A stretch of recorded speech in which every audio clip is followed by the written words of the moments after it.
Hello, welcome to the crafting Chez. I'm Ruth from Beltane Gifts, and today I'm going to show you how to make one of these, which is a needle felted dome. Now you might wonder why I'm showing you how to make a dome, but these domes are so versatile. They're brilliant for making all sorts of other different felted creations. I use them all the time for making little people or making little animals. They're really simple to make, and once you get the technique down, you can adapt them into any sort of shape or creature that you want to. So if you're new to needle felting and you want to have a go at making some little animals or some little people, this is definitely the one for you. Hope you enjoy the video. If you do, be sure to click on that thumbs up for me. Also, if you don't want to miss any future videos, be sure to click on that subscribe button and the bell icon. And if you've got any questions, any comments, anything that I've done you're not quite sure why I've done it, be sure to pop it down there in the comments section. I love to hear from you guys. Before we go on to the video though, I just wanted to say a great big thank you to everybody who's subscribed so far. We're up to 103 subscribers and it's amazing. I never thought I'd get so many. I'm so grateful. So thank you guys for subscribing. Hope you enjoyed the video. Bye. For today's project, we are going to be using some of this. This is grey Corriedale roving. Now, this is the natural grey of the Corriedale sheep. The roving is wool that's come off the sheep. It's been washed, it's been put through a machine, carded, and when it comes out as a continuous length of fibre. This one I've pulled apart and started to mess up.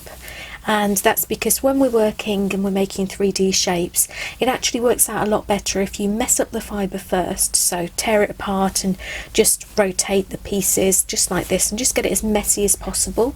And the reason this works better is because all the fibres are going to be going in different directions. With the roving, what's happened is they've been carded, so all the fibres are going in just one direction.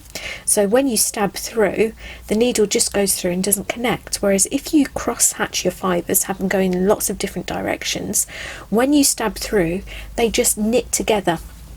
It just works out so much better when you're doing 3D felting.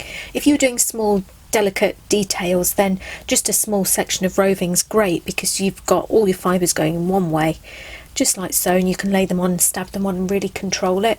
But for what we're doing today, to make that 3D shape, messed up fibre is best. Now, to felt the fibre, we've got 3 different felting needles today. I've got my large generic needle, which is the longest one, my medium generic needle, which is my medium one, and my shortest needle. Now this is a gauge needle, it's a 38 star. I would normally use a generic needle just because that's all this project will need, but this is just what's in the handle at the moment, so that's what I'm using. Also, I've got some finger protectors because I am going to be holding on to the work as I stab, so these are just to keep my fingers safe. Okay, now I'm going to be using or creating a ball to start off with, and this ball is going to be what I'm going to use for several other projects. So if this introduction looks familiar, it's because I'm using this very first part where I make a ball in 3 different videos coming soon. It just saves me having to keep doing it again and again. So first step, finger protectors on. Grab your roving, make sure it's as messy as you can make it. So this has got a few clumps in it. I'm using about 10 grams, just under 10 grams at the moment because I want quite a large ball to work with. But you can use less if you prefer to make a smaller shape. Okay, so this is looking quite messed up. What I'm going to do is just squish it together a bit. What I want to do is get all this fibre together just into a basic kind of ball shape. And I'm going to start off with my big needle and see how I go. And what I'm going to be doing is I'm imagining that I've got a ball, and in the ball, right in the centre, there's just one point, and that's the point that I need to be aiming for. So what I'm going to do is keep rotating the ball of fibre and keep just aiming the needle at that central point. Now it's very important when you're doing this, don't pinch too tightly. If you squeeze it and then stab it, what you'll end up with is flat areas, and we don't want that. We want to evenly felt the whole surface, and also don't push it down onto your surface you're felting on. Sorry, I forgot to point that out. This is a bag of rice that I've got. So yeah, we don't want to squish it, we don't want to push it down too much. We're just kind of holding it so that everything's sticking together, and keep your other fingers just out of the way. It's very, very easy to kind of wrap them under, at which point you end up stabbing all through your fibre and into your fingers, which we don't want. So keep stabbing, and we're just going to keep keep rotating the ball and stabbing like this until everything starts coming together. At the moment the needle's not really connecting with much, so it's just going to take a little while with some stabbing to bring things together. Now you can probably see I'm stabbing quite deeply.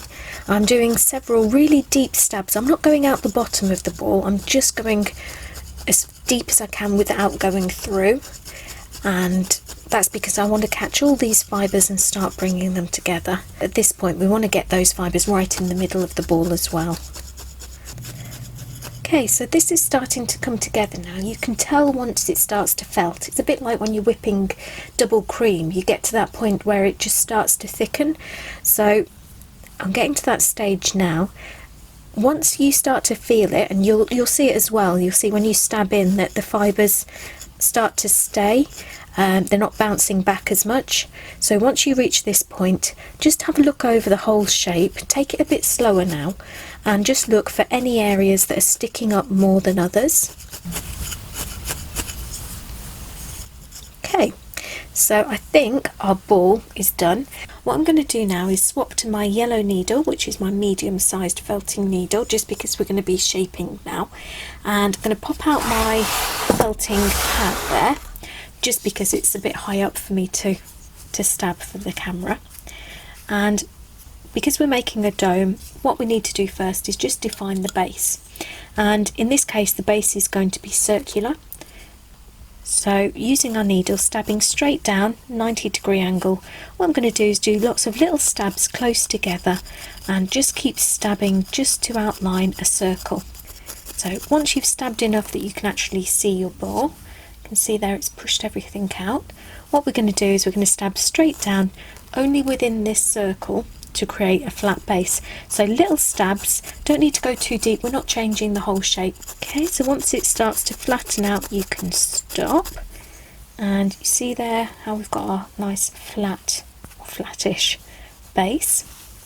Now what we're going to do is we're going to create our dome. So it's almost there already, but we want to firm it up and make it smaller, because if we're going to be making a dome we're probably going to be adding things to it later or decorating it. So what you have to imagine is that right in the centre of this circle there is a line, and it's like a core that goes all the way up from the centre of the circle right to the point at the top. Now to create our dome, what we have to do is we have to stab with our needle, always aiming towards that central point. So I'm just going to do some little lines, again little jabs close together, not going too deep, we're just shaping. I'm just going to rotate it just a little bit at a time with the base always towards me, so I'm keeping my thumb right on that centre of the base there just so I know where it is, finger right on the top, and we're just going to be stabbing always towards that central line. And don't need to go too far up, we're going to leave this right at the top bit here.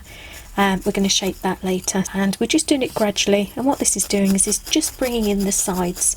Okay, so I've done one full rotation and I'm back where I started. So if we have a look here, you can see there's some bits sticking out a little bit more than others, but it's starting to look like a bit of a dome, which is great. So it's time to do it all over again.